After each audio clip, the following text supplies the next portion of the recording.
All right, motion to open. Seconded. Motion made and seconded to open on the planning board meeting on Tuesday, August 19th at 7 PM at Town Hall. All those in favor? Aye. So moved. I'm going to recuse myself off the bat. All right, sounds good. Thank you, Brad. All right, tonight, light agenda. Welcome, Town of Groveland. We have one public hearing for 833 Salem Street and 15-17 Nelson Street, major amendment to Phase 2 site plan and modification to previously approved special permits for impervious cover in the Aquifer Protection Overlay District and the Stormwater Management. Proposal replaces a two-story climate-controlled building with 3 new storage buildings. Increases impervious area to 46.6% of the lot coverage and 18% building coverage, and expands the existing stormwater basin.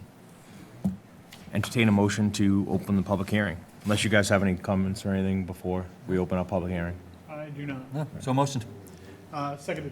All right. Motion made and second to open a public hearing on 833 Salem Street and 15-17 Nelson Street. All right. Good evening. Ian is here from Jones Beach Engineering. Do we have to vote on Yeah, the opening? those in favor. Oh, all those in favor? Oh, Aye. aye. Aye. So moved. There you Thank go. you. Thank you. All right. Good. All right. And doesn't look like anyone else is online, so we're good there. All right, Ian. You have application. We're going to change over a, yep, you got a little display. We'll start with this.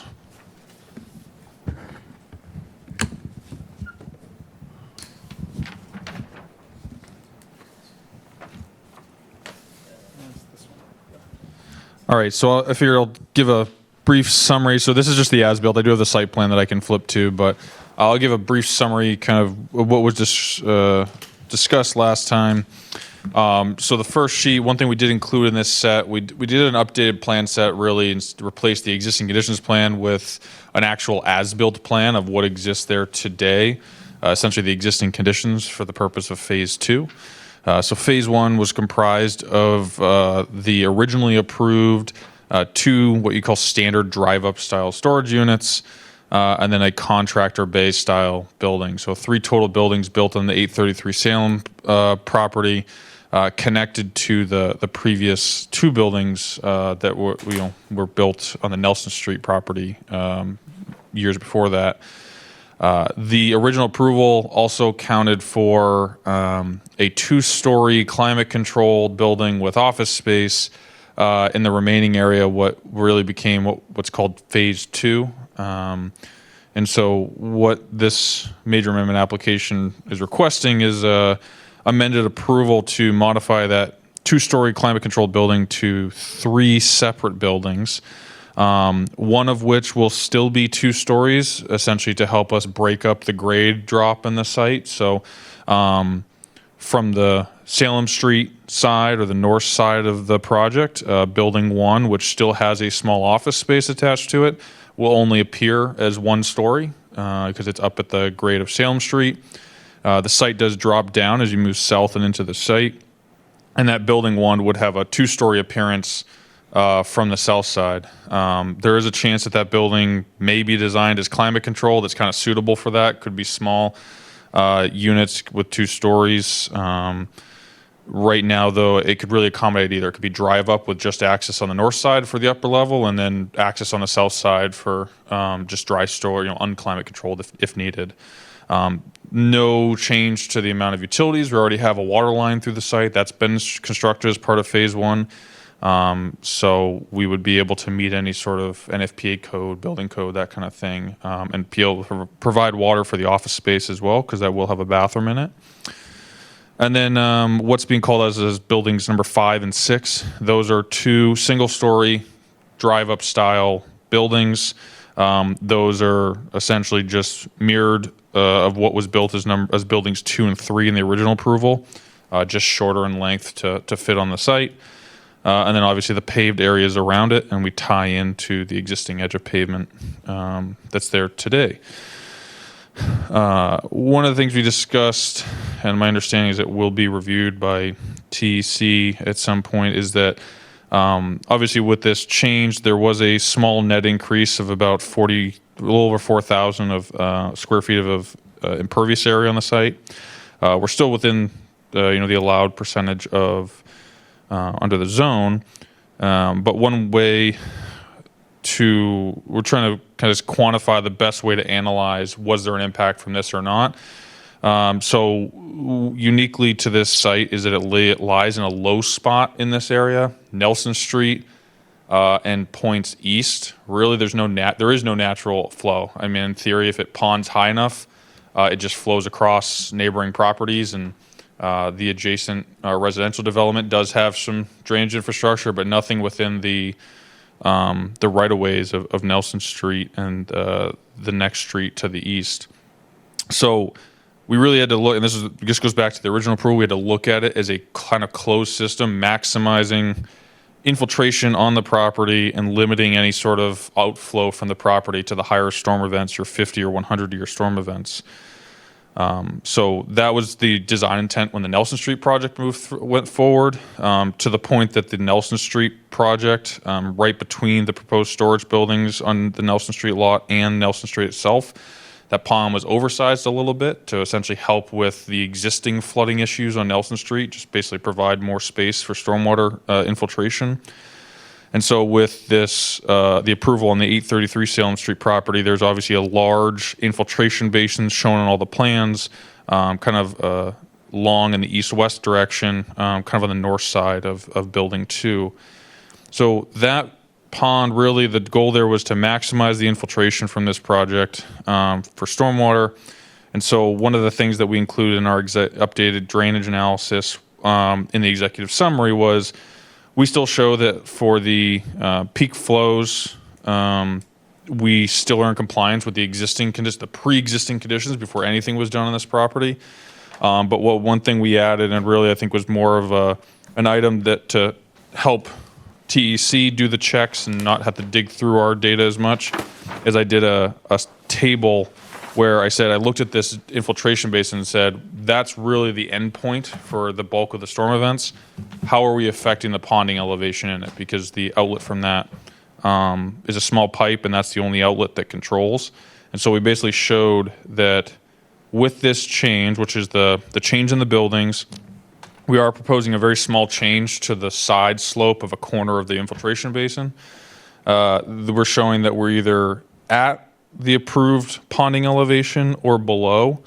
And again, we still meet the pre-development flow rates at the same time. So it was really just another way for, as TEC does their checks, to help them kind of weed through, okay, what were the changes to the project? And the reason we had to do that small increase to the footprint of the pond in that corner, and I mean, I think we're talking, tens of cubic feet of material, not hundreds or thousands. Very small change, something that you would do with a small excavator. The reason we had to do that to kind of make the numbers work is just some of the limitations of the stormwater model. Previously, we had a larger roof area that had a longer route that water took to get to the pond. And with this redesign, we're trying to sheet flow as much of the buildings and pavements as possible. So it basically results in a shorter time frame for that water to reach the pond. So it results in slightly higher peak elevations. By doing that small expansion of the corner of the pond, it alleviated that and actually ended up being a slight reduction. And when I say slight reduction, we're talking tenths, hundredths of a foot. So it's negligible. It's essentially the same. On paper, it's a couple hundredths better. And as I said, we don't expect any new utility connections. Power for this site, originally we had proposed it as taking power from Salem Street on the overhead and coming, but I believe the power was taken right from the Nelson Street. So there was actually, and that was something that the electrician, because of LEDs, everything kind of the wattage and voltage that we need, the power actually came from Nelson Street, but there was, and we've been told there's sufficient that we don't need to go into Salem Street for any new utilities, no overhead wires to service this property. Like I said, we have the water line that already exists from Salem Street through Phase 1 over to Nelson Street. And then the last piece, utility-wise, is that because the office will have a bathroom, we will need a septic system. The applicant has contracted with a designer who has reached out to me, and we've kind of been bouncing some questions about kind of siting it. It will likely be under the pavement, north of Building 1 on the plan, and I can point that out on the plan if needed. And we're basically just working out separation to drainage and stuff just to comply with the code. So that would be a relatively, pretty much a minimum size system because we don't expect much use out of that office. Other than that, that's kind of the, I'd say the Cliff Notes version of everything we discussed last time. I'll leave it up to the board at that point. I believe TEC did provide an estimate for the review of kind of this reduced scope of stormwater. I think they've been authorized, but I know in the past the board's been interested, or at least amenable to, if that hasn't been completed yet. Last time we were here for an amendment, we just coordinated directly with TEC. If anything came out of their review, it was understood that, if we need to change the plans to comply, especially if that we would come back to the board essentially for a compliance check or something. So I know we did that last time. So if the board would be amenable to that, that'd be great. But at that point, I'll leave it up to any questions. Awesome. Thanks. Thank you very much. Yep. Yeah, there's a lot of detail here, right? These plans are laid out really nicely. The engineering firm has everything spelled out, so it's an active project. It's in, other past projects we've had, they've kind of sat back and they've sit stale for a few years, and this kind of requires a lot more detail. But these ones here, it's an active project, and I don't see any. Do you guys have any questions? You have any? I don't at this point. Yeah, no, it's pretty straightforward. Yep. It is. Well done to you and your team. Yeah, so all is good. So it's still public hearing. We do have one member from the public here, or two. Do you have anything? Was there anything I'm going to open up to the public? Any comment? Or I just came here, my name's William Haley. Oh, why don't you- just see it. William Haley, 4 Stevenson Way. I just came down to, see what was going on with the extension. I got the letter, it said major Major modification. Yeah. changes, Yeah, so yeah, I was yeah. like, what the heck's going on? Yeah. And so that's it. I was just Yeah. concerned with what's happening in the woods there, Yeah. 'Cause It I was know more the of a Haley numbers. guy's been, my water's been turning brown, and my neighbors, I don't know if you could check with the water department, because they hand you little packets. This will clear it up. One of them told us that it was the project, something to do with the project there. So, Okay. things going on. I'm out there. Yeah. Yeah. I mean, as far as the change to the buildings, No, he just Very- explained yeah, it very- all. yeah, it's That pretty- was a good, it's all within the perimeter he's got right now, pretty yeah, much. it's very, very minimal. Right. But we just wanted to do our due diligence to make sure that Yep. everyone was in the know. So, And remember, I mean, also. When does this start, Brad? When are you gonna demo that house? Maybe spring, Oh, okay, still a while away. fall, Oh, okay. but there's no water usage of that. And the other thing to remember is, I mean, and it's been said, but TEC on behalf of the town is going to be checking to make sure that everything matches up with what they're supposed to do, and so that there's not any, shortcuts or anything that's not above board. So, it looks straightforward. It seems reasonable, sort of from blimp view.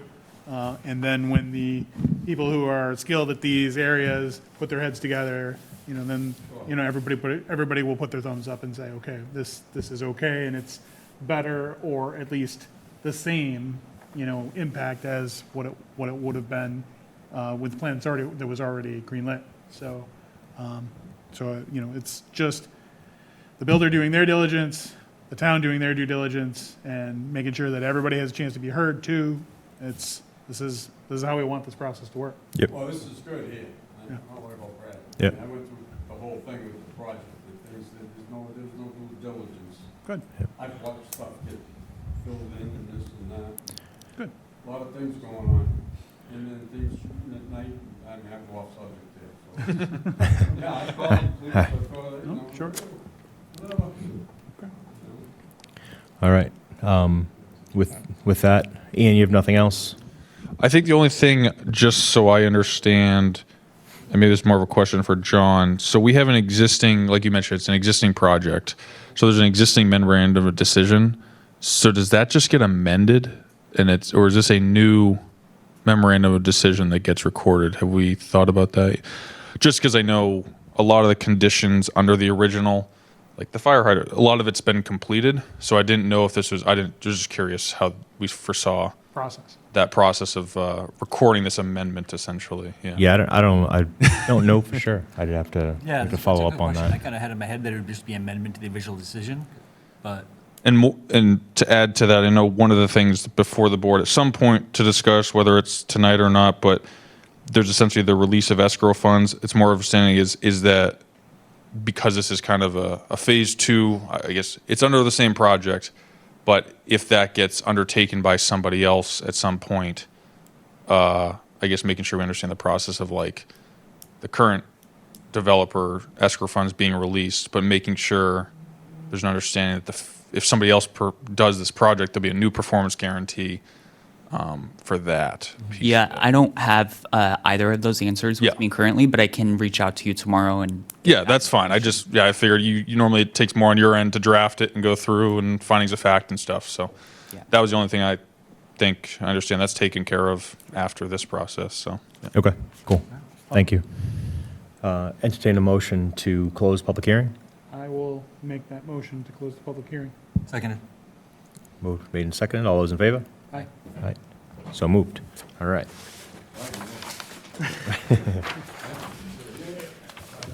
Have a good night.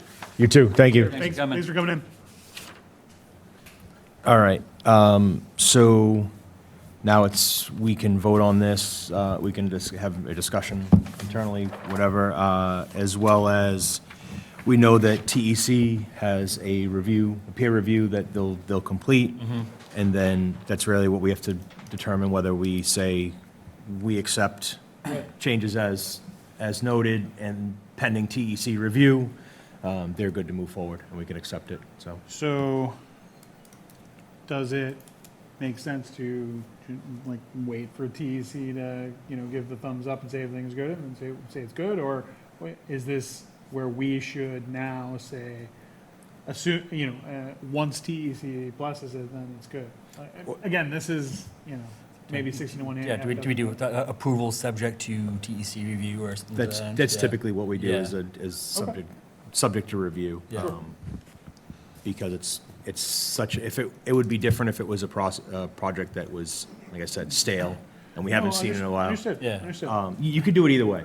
You could, but I think in this Well, case. I mean, and it's, to me, it's not substantively any real difference Correct. because the review is still gonna happen. If there's problems with the review, that will still need it, still Yeah. get worked out. They'll go back so, and, they'll go back and forth to the engineering firm. There'd be no reason why we would not necessarily take TEC's recommendations, Correct. as representative of the town. Yep. So, I'm okay with proceeding either way. Okay. When are you, The chair's pleasure, I think I would say.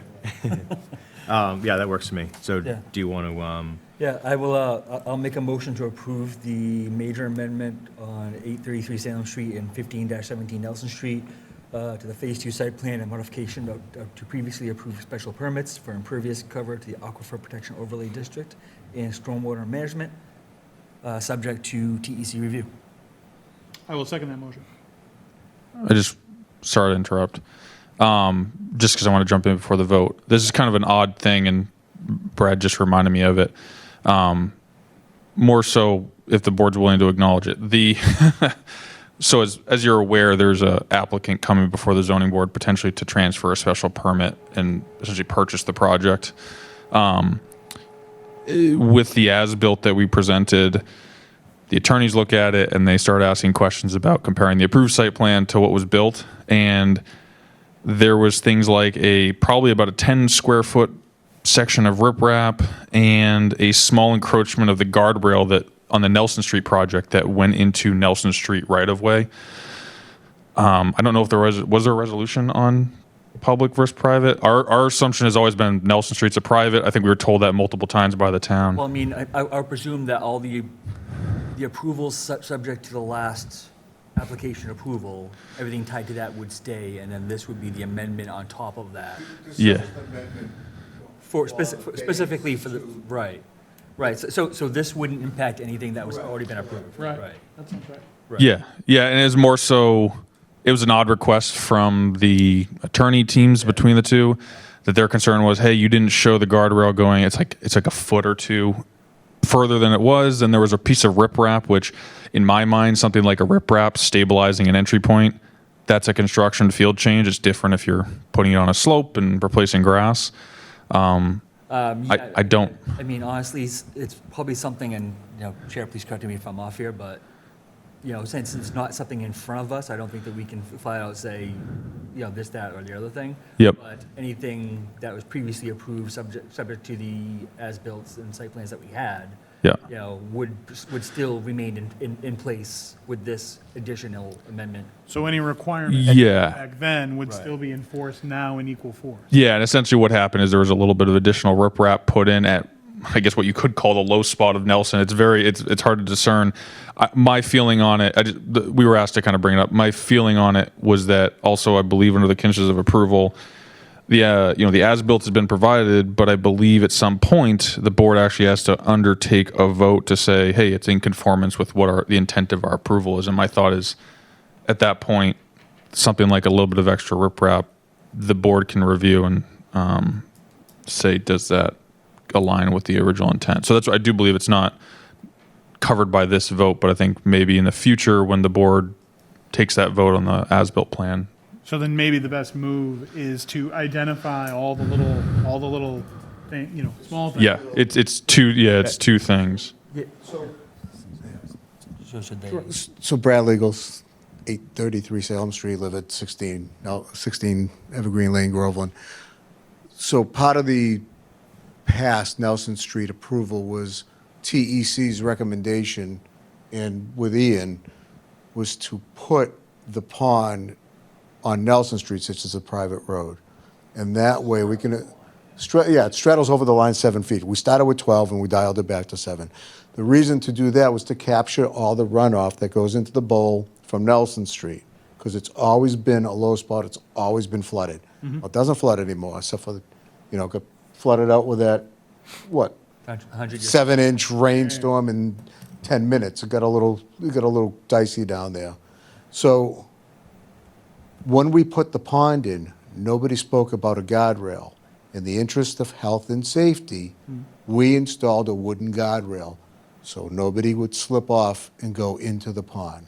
Because the pond is at the depth that, it's on the edge of the depth that you would need a guardrail. So we installed it just so somebody didn't get hurt. Sure. All right. Okay. Well, so just for clarity here, why don't we wrap up this, and then we can have any discussion we want on the guardrail situation? Yeah, so- Just to make sure we're not crossing. Yeah, that sounds great. That's Yeah, it.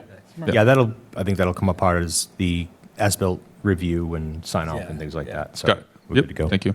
And then if you need something from John for the lawyer's sake to say that, yeah, that's stand, then we can talk it through that. Yeah. But as far as the motion was made and seconded to approve the major amendment at the 833 Salem Street and for the new proposed buildings. All those in favor? Do we have? With we the, don't have any discussion about it, any further discussion about no, it? Okay. Pending the TEC. Pending TEC review. TEC. Right. All those in favor? Aye. Hi. Aye. So moved. Thank you. You're welcome. Thank you, guys. Now, yeah, so to the guardrail situation, I think, to your point, I think once the as-built comes up for finalization, I think, that. Address it there and have it Yeah. discussed, Yeah. have I some mean, mention of it by TEC / I mean, Yeah. I can't imagine that either party would have an issue, at least in my eyes, for something, a rail put up in the interest of public safety that is Right. not going to be a detriment to either side. Well, that's it. And I think, I know the town, a lot of our discussion last time was amongst the board too, like what's minor and what's major. I mean, I think some of that too maybe falls under minor and maybe more on the staff level review. And so I think that was this is where understand that the project might be sold to somebody else and the performance guarantee will fall on that person and not the current owner. I think the only thing that I think we have left to maybe discuss on this at some point is, we know the conditions of approval talk about submitting an as-built plan stamped by the appropriate people, which we have both licensed surveyor and a PE. And so this is an as-built of phase one. And I guess, and again, maybe we don't need the answer on this tonight, John, is if we knew that the property is being sold and we showed evidence that it was sold and we have an as-built for phase one, is the process that we submit this, we can resubmit the formal as-built and basically request a release of the bond, but then for the purpose of phase two, maybe one of the precedent conditions is a new performance guarantee is submitted, just knowing that that's likely a different entity. Well, again, and my apologies, but it feels like we're just jumping across issues here. So the guardrail, that is something that, once it comes up from the as-built, we'll Right. look at that, right? Especially if that reflects from a recommendation from TEC, I think that should align. I can't imagine how it wouldn't if TEC's recommendation pushed that way, and that's why it was undertaken. But then the performance bond, I think it's a separate issue, right? So. Could the performance bond be assigned at the sale, Well, as part of the sale? that'd be my money. So my understanding is when you sell a piece of property, the bond, Ian? the bond doesn't, I don't pay for somebody else's bond if we decide to sell the property. Yep. You know, they would take ownership of the bond. Whoever set out the bond would hold the bond even if the property's been sold? Yeah. See, what I'm thinking about in my brain is just simply, if you have party one who has the bond outstanding, and you have party two who's going to buy what party one They would put has, their bond down. They could buy the bond two as part of the sale, That would be, and then you don't Bunch of need red to tape. cash it out and then resubmit it or whatever. I don't know what So the town have a. John, do you have Yeah. a response? Yeah, I don't know the official policy on that, but I can definitely reach out course. tomorrow and provide an answer. That's what I was just going to say. I was going to say, this could be something that we could discuss via email. John can work through it, make sure that everything's up to snuff and we can get it in alignment. And if we Yeah. have to put it on the next meeting agenda to discussion and have a vote on it, we can do that. Yep. But I agree. I think that's what I'll do. Yeah, I'll- should- well, yeah, should- I think what maybe just to circle back and formally, I think, based on the conditions, I think it's condition 21, if anybody cares. It just says that we shall submit an as-built plan stamped by the appropriate people and with this number of copies. And then number 22 is that the board reviews it and takes a vote. I know one thing is there's been some proposals for the review of that. We didn't see any requirement in the actual conditions that it has to be reviewed by TEC or really any third party. And again, this is the as-built. So it's more so, we just want to make sure we understand the process if we're going to, I can refile the plan with the copies and essentially with a formal email and say, can we request this be placed on the next agenda for board's review and vote on the escrow? I know certainly the cost of some of those review estimates was concerning. I think the town's received 2 estimates so far.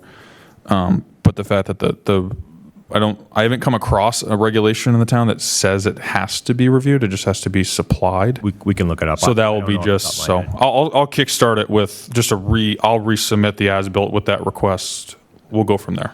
I don't know of it as-built that hasn't been reviewed. Likewise. Yeah.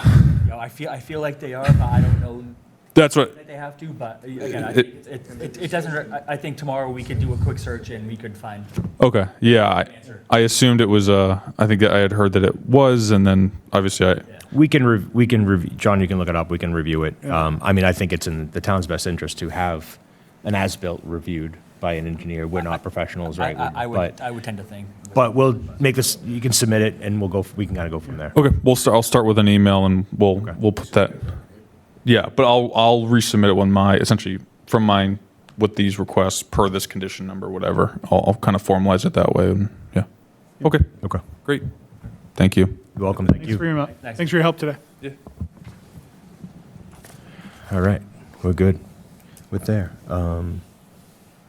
Town planner update? Brad, would you like to come Right, back? yeah, you would like to come back?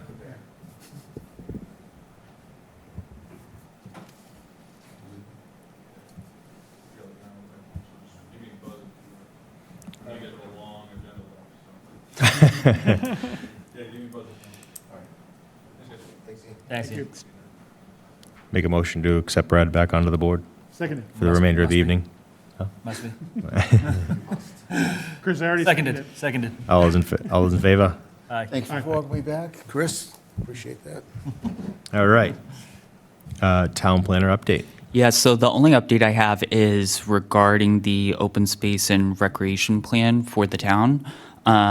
Earlier this year, the Massachusetts Executive Office of Energy and Environmental Affairs updated their requirements that said your open space and recreation plan action plan can be extended to 10 years instead of just 7. And I don't know when you guys reviewed this, maybe in 2020 or something like that, but I just updated our plan to 10 years because we fell within that range where we were applicable to do that. And it's currently being reviewed by Rebecca before it comes to you guys. That's my only update. Excellent. Thank so. you. Thank you. Excellent. Thank you. And nothing else? Good. All right. Any other items not reasonably anticipated at the time of posting? Any guys have anything? I do not. No, not here? No? Okay, good. Our next meeting is September 2nd. I have a feeling that September 2nd, we will probably not be in here, because I think the select board is moved it from there, the Monday night Because of Labor Day, so we'll yeah. probably be either over across the street or wherever we're at, depending on what we have for an agenda, so. And then we would go to the following, into the third week, right? The third, Yeah, just Tuesday. to get it out there right now, after that first week of September, which I'm fine with, September 2nd, the rest of the month, my schedule is ridiculous, so I will not Okay. be, I would not be able to make the third week or fourth week. okay, I should be. thank you. Yeah. Okay. Yeah. Yeah, I'm I'm here available. for you, Chris. Appreciate I'm you. available. I also did see that the town posted on the website, Facebook page today, the openings of all the open positions within the town, that they're for, whether it's the planning board, recreation, there was all sorts of committees that were needed. The planning board was on there for a alternate as well. So hopefully someone out there is willing to join as an alternate and come support the town's needs. And zoning was also. I saw the zoning as Just well. for to have a quick plug out there. That was, you were looking for 2? Yeah, we're Two looking alternates? for 2. One full and one alternate. Who do we lose? Jason. Yeah, that's what we lost as well, I Yeah. believe. Yeah. Right. Yeah, Jason can't serve because the select board appoints the zoning board. So, if you know anyone, if anyone knows anyone who wants to volunteer, there's some openings. That's what got me here. Yeah, Rebecca shanghaied me. Yeah. I was like 13, I think I saw 13 or 15 openings in the town when I moved here, and I was like, wow, all right, I gotta Yeah, same. step up. All right, I'm good. You guys good? Good. All right. I'll make a motion to close the meeting at 7:36 Yes. p.m. Second. All right, motion made and seconded to close the meeting. All those in favor? Aye. Aye, so moved. Thank you, Groveland. Thank you, Groveland. Thank you. Have a good night.